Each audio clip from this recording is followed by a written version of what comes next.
ही कथा माझी स्वयंलिखित आहे, त्यामुळे कुणीही कॉपी करू नये. तर सर्वांना नमस्कार. रॉयल शेतकरी या कथेचा 103वा भाग आज अपलोड होत आहे. तरी सर्वांनी कथा आवडल्यास आपल्या चॅनलला नक्की भेट द्या. लाईक करा, शेअर करा, कमेंट तर नक्कीच करा आणि सबस्क्राईब करायला विसरू नका. तर तेलकटमुळे जरा घसा बसलाय, पण तरी आवाज देते. आता अतुलने दिलेला सल्ला बरोबर होता की नाही हे तो बघणारच होता. तसा तो जवळपास डेअरी फार्मवरून आज पण जवळजवळ 11 वाजता घरी आला. आता त्याला असा उशीर होतच होता, ते पण रोजचंच झालं होतं आणि प्रियाला त्याची सवय झाली होती. प्रियाने तो आला तसं जेवण गरम केलं. दोघे पण जेवले, पण आजसुद्धा प्रियाने हवं तसं पोटभर जेवण केलंच नाही.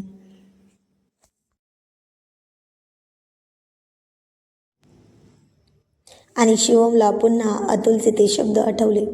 तो गालातल्या गालात हसला प्रियाला तिरकसं बघून आणि म्हणाला, प्रिया आवर, खूप उशीर झाला आहे. तो असं म्हणून, तू पण असं उशिरापर्यंत जागरण करणं चांगलं नाही ना, चल, असं म्हणून त्याने खिशातला फोन काढला. तसाच फोन कुणाला तरी लावून बोलत बोलत वर गेला. तर ती किचन आवरत होती, तरी तिला त्याचा हसण्याचा आवाज खाली येत होता. तिला वाटलं अतुल भाऊजींसोबत बोलत आहेत म्हणून. पण ती रूममध्ये आली तसं तो म्हणाला, चल ठेवू का पल्लवी, की प्रियासोबत बोलायचं आहे तुला? ती म्हणाली, हो दे ना. आणि त्या दोघी पण एकमेकींना बोलत होत्या फोनवर. पण इकडं शिवम मात्र त्याचं दुसरंच काहीतरी चाललं होतं. तो कुठे तिचा हात पकडून त्यावर किस करत होता, कुठे गालावर त्याचे खट्याळ ओठ फिरवत होता आणि त्याच्या दाढीचे खुंट टोचवत होता. कुठे त्याची मिश्किल डोळ्यांनी तिला डोळा मारत होता आणि कुठं त्याच्या गोड स्माईलने, म्हणजे त्याच्या खळी पडणाऱ्या गालावरचे हसू तिला खूप आवडायचं. तसं तसं करून तिला जवळ घेत होता. आता ती न राहून खळखळून हसली आणि तिकडून पल्लवी म्हणाली, ए प्रिया, हसली तर फसशील बरं, आणि शिवम तुला काही केला सोडणार नाही. पण लक्षात असू दे की तुम्ही तिघे आहे म्हणून. आता शिवमला फोन दे. आणि आता तिनं हो म्हणून फोन दिला आणि स्वतःला त्याच्या मिठीतून सोडून घेण्यासाठी प्रयत्न करत होती, पण काही उपयोग झाला नाही. त्याने फोन ठेवला आणि तिला तशीच भिंतीवर दाबून ठेवत म्हणाला, अगं काय हे, किती दिवस दूर राहशील माझ्यापासून? ती म्हणाली, अहो नको, अजिबात सोडा. तो म्हणाला, का नको? आता ती लाजून म्हणाली, अहो छोटंसं बाळ आहे ना आता, ते पण 2-2, मग कसं करणार? आता तो तसंच तिच्या गालावर खांद्यावर असणाऱ्या तिळावर किस करत म्हणाला, असं करणार? पल्लवीला त्यासाठीच फोन केला होता मी, तू काळजी नको करू.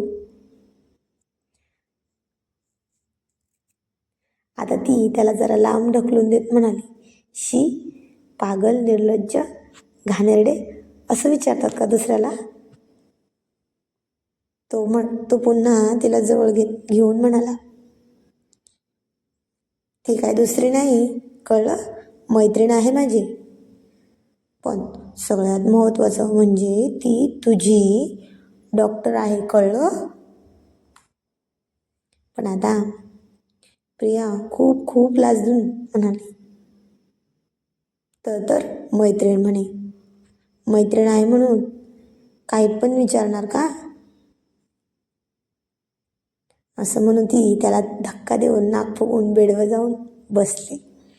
पण आता तो शिवम होता नावाचा, तो काही केलं तिला अशीच थोडी सोडणार होता.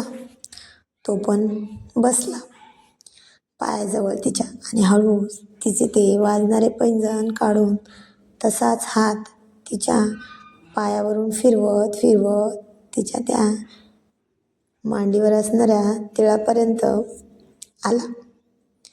तसं ती आता त्याचा हात पकडून बाजूला करून म्हणाली, किती दुष्ट आहेत हो तुम्ही. तो म्हणाला, अगं मी दुष्ट आहे, पण तू कुठे माझ्या प्रयत्नांना खरं होऊ देतेस. चल आता टाइमपास नको करू, नाहीतर माझा मूड खराब होईल.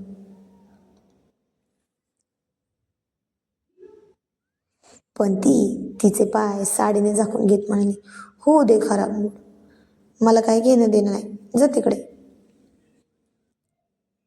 तो तिच्या या बोलण्यावर तिच्या गळ्यावर, हनुवटीवर, गालावर, खांद्यावर, तिळाच्या जागी किस करत म्हणाला, हो हो जातो. बरं बाळा, फक्त माझं काम झाले ना की मग जातो. पण आता तिचे तर शब्दच फुटत नव्हते. आता त्याच्या स्पर्शाने तिने तर केव्हाच तिला त्याच्या हातात सोपवलं होतं.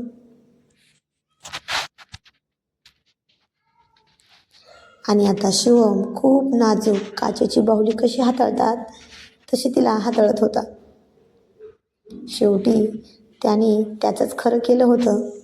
तिला मनवलं होतं, तिला तयार केलं होतं आणि त्याने तिच्या कमरेवर असणाऱ्या तिळावर पण खूप खूप वेळ किस करत वर येत म्हणला, आता माझ्या परफेक्ट प्लेसवर खूप वेळ किस करणार काय, आणि तू काही बोलणार नाही. आणि ती म्हणाली, अहो मी कुठे काय म्हणते का. तो म्हणाला, मग आता का नाही म्हणत होती. आणि ती त्याच्या गळ्यात हात टाकून हसून म्हणाली, असंच तुम्ही खूप जास्त रोपटप रोमॅन्टिक मूड वाजते असताना मग काय झाले तर परत, त्यामुळे म्हणत होते.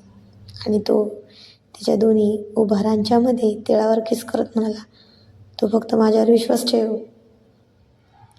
असं म्हणून त्याने पुन्हा तिच्या तोंडात तोंड घातलं. पण आता तिचे श्वास त्याच्या स्पर्शाने खूप खूप उत्सुक झाले होते आणि त्याने खूप सांभाळून तिला प्रेम करायला सुरुवात केली. पण आता ती काही केल्या त्याच्या सहवासातून बाहेर निघायला तयारच नव्हती आणि त्याला अजिबात सोडत नव्हती. दोघे पण एकमेकांच्या मिठीत निवांत पडले होते आणि शिवम तिच्या पोटावर हळूच हात फिरवत म्हणला, प्रिया, माझं तुझ्यावर खूप खूप प्रेम आहे. ती पण म्हणाली, माझं पण आहे. तो म्हणाला, नाही नाही, तुझं नाही ग माझ्यावर प्रेम. ती म्हणाली, अहो मग हे काय आता करायचं ते करू दिले ना, म्हणे प्रेम नाही. तो म्हणाला, तू कुठे काय करू दिलं, सगळं मीच केलं. आणि आता तो तिला असं म्हणून चिडवत होता आणि ती लगेच चिडली बरं का. ती म्हणाली, अहो प्रेम नाही तर हे काय आहे. असं म्हणून तिने त्याचे हात तिच्या पोटावर ठेवून घेतले.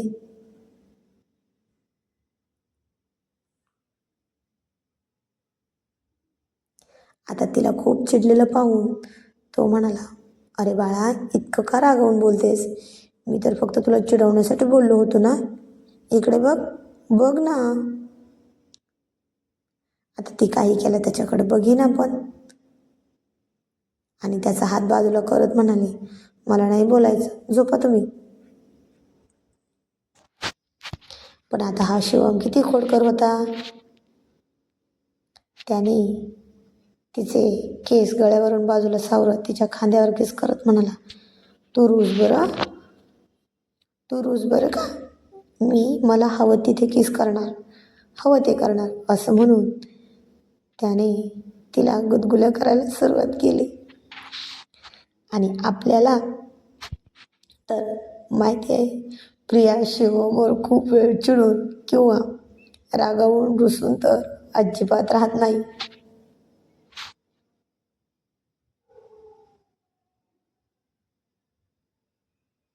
आणि आता ती लगेच त्याला चिटकून त्याच्या ओठांवर हळूच चावा घेत म्हणाली, माझं पण तुमच्यावर खूप खूप खूप प्रेम. तो म्हणाला, अगं पुढचं बोल ना. ती म्हणाली, नाही, अजिबात नाही असं म्हणून ती हसली. तो म्हणाला, हो का, बरं नको करू हां अजिबात माझ्यावर प्रेम, मी पकडतो एखादी दुसरी. आता ती त्याचा कान पकडून म्हणाली, खबरदार, पकडून तर बघा, नाही तिच्या झिंजा उपटून हातात दिल्या तर नावाची प्रिया शिवम पाटील नाही. आणि आता तो हसला आणि म्हणाला, हो आहे, आहेस, नक्की आहेस, आता शोभतेस खरी पाटलीनबाई, झोपा आता गपचूप. असं म्हणून दोघे पण झोपले. आणि आता अस्मीच्या सासरी आज वेगळाच उत्साह होता, पण त्या उत्साहाच्या मागे एक अनामिक हुरहुर पण होती. चैतन्यची पोलीस उपनिरीक्षकपदी PSI म्हणून जॉईनिंग लेटर तर आलं होतं आणि आज त्याला रवाना व्हायचं होतं. खाकी वर्दीचं स्वप्न पूर्ण झालं होतं त्याचं, पण घरापासून दूर जायचं दुःखही तितकंच होतं. अस्मी आणि चैतन्याचे ते भावनिक क्षण होते. चैतन्य आपल्या रूममध्ये बॅग भरत होता. वर्दीचा मान आणि जबाबदारी त्याच्या चेहऱ्यावर दिसत होती, पण त्याचे हात वारंवार थपकत होते. अस्मी बाजूलाच होती, त्याचे कपडे नीट करून देत होती. तिचे डोळे सारखे भरून येत होते, पण तिथे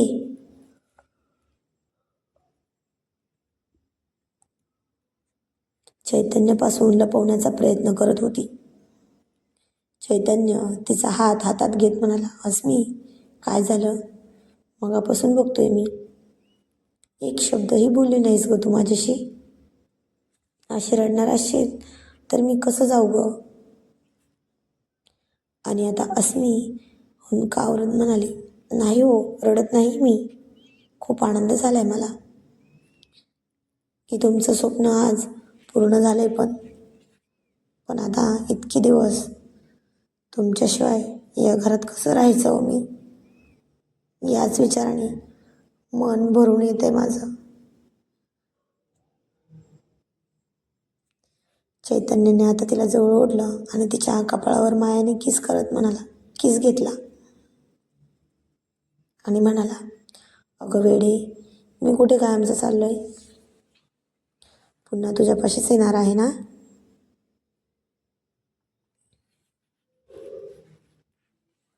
आणि आता तर मी तुझा नवरा पण आहे, फक्त एवढंच आहे की पोलीस बनलोय. तू फक्त हसून मला निरोप दे, म्हणजे मला तिथे गेल्यावर तुझा तो हसरा चेहरा आठवून बळ मिळेल ना ग राहायला. अस्मीने आता त्याच्या खांद्यावर डोकं टेकून सांभाळून राहा असं म्हणालं. आणि जेवणाची काळजी घ्या.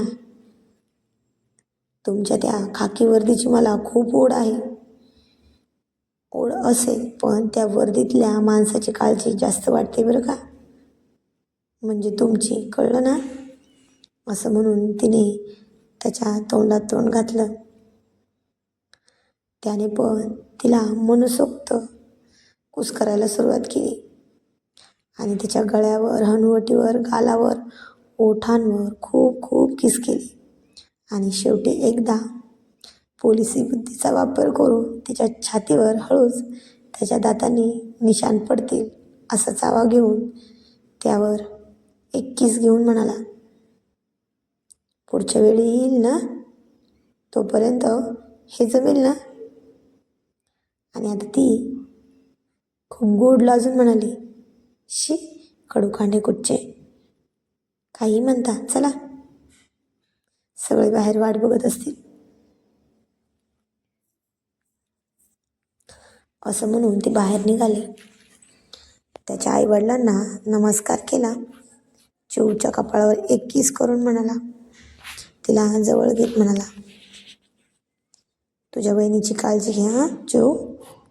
आणि चिऊ पण रडू लागली. अस्मीने तिला शांत केलं आणि म्हणाली, आई, बाबा, वाड्यावर पण निरोप घेतला पाहिजे ना, जाऊ मी. ते म्हणाले, हो जा. मग औक्षण केलं आणि तसं ते निघाले.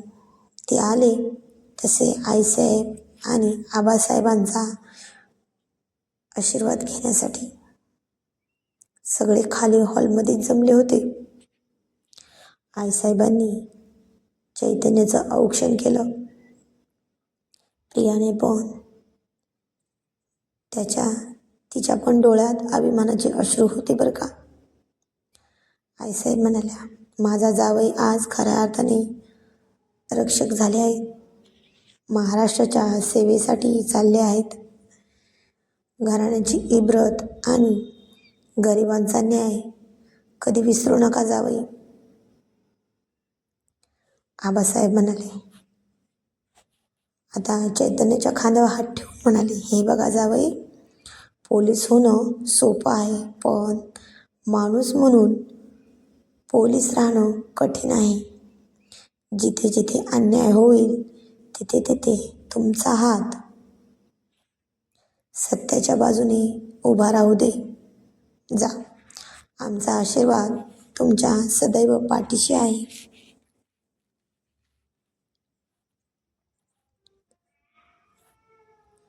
चैतन्यने आबासाहेबांच्या पाया पडले. शिवमने त्याला घट्ट मिठी मारली आणि म्हणाला, चैतन्य, तू तिकडे कायदा सांभाळ आणि अस्मीची, काका काकूची, चिऊची काळजी घ्यायला मी खंबीर आहे. अतुल, सचिन, जान्हवी सगळे आले होते तिथे. सगळेच खूप भावनिक झाले होते. आणि आता निरोपाचा तो क्षण खूप अवजड झाला होता अस्मीसाठी. चैतन्य जीपमध्ये बसला. अस्मी दारातच उभी राहून हात हलवत होती त्याला. गाडी सुरू झाली तसं तिचं मन कातर झालं होतं.